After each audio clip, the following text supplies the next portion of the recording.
All right, I'm now joined by Dr. Victoria Talwar, Canada Research Chair in the Department of Educational and Counseling Psychology at McGill University. Dr. Talwar, thank you very much for your time this afternoon. Thank you for having me. Screen time for kids.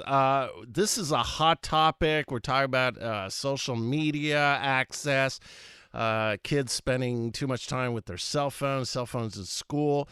Now, you're taking a different angle here, talking about specifically the type of screen time our children are exposed to.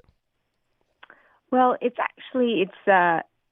there's a lot of research showing that there are, negative effects by having sort of too much screen time. But now Mm-hmm. we know with these devices are really part of our lives, and children and adults, parents, we all use them for work purposes, for school purposes, Mm-hmm. and also for social purposes. So Mm-hmm. they're a significant part of our children's lives now. But it's like what having too much time, especially with social media, is showing a lot of research showing it has negative impacts on our mental health and well-being. And it's not just the screen time that children are clocking up. It's also parents' screen time. So tell me the difference. So, parent screen time has an impact on their children.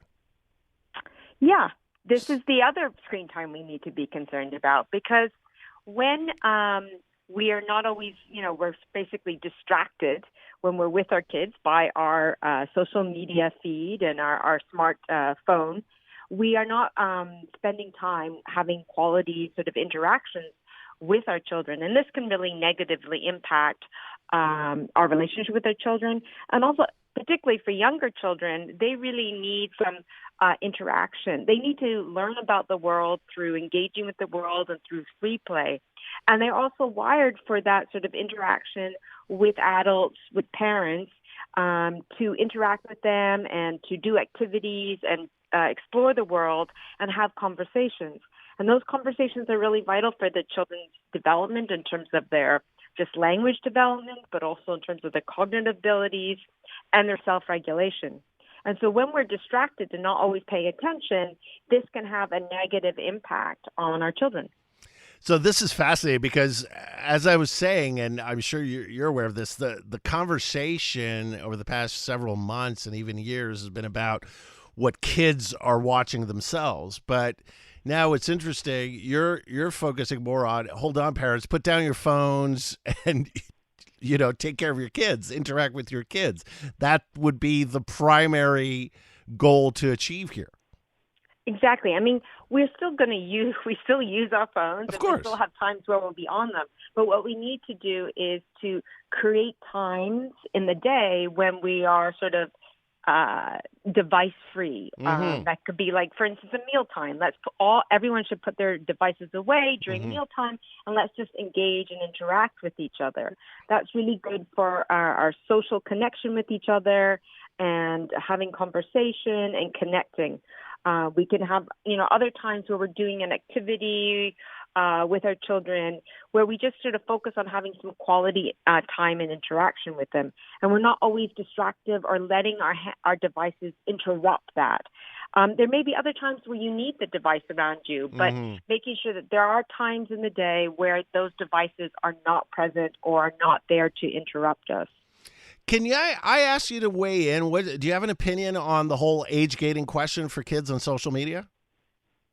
Well, I do think that for younger children, social media, I'm a parent too, is Mm-hmm. to be avoided for as long as possible because it really does have negative impacts on our children and on ourselves. And that's the other thing to consider Mm-hmm.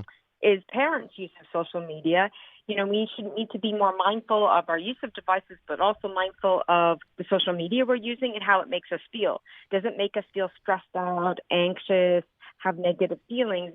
Because if so, then we need to be conscious of that and that these sites or these activities on social media aren't good for us. And we may be taking those negative feelings, those feelings of stress, anxiety, sort of into our social relations. We put down the phone, but we're still Mm-hmm. feeling like that.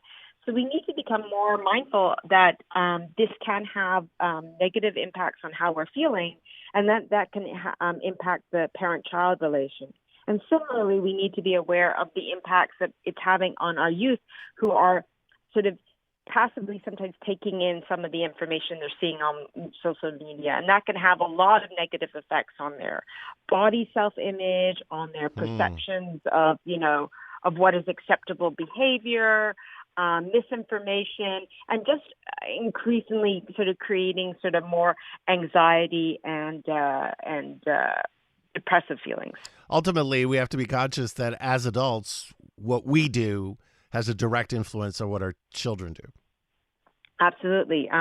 We need to have some time where we're there for our children, and certainly we need to be mindful that if we don't want our children doing certain behaviors, we need to model those behaviors. Right. So if you're annoyed if your teenager or something is like always on their phone, well, also reflect upon, are you modeling kind of always being on your phone or allowing your phone to take away from your interactions with others around you?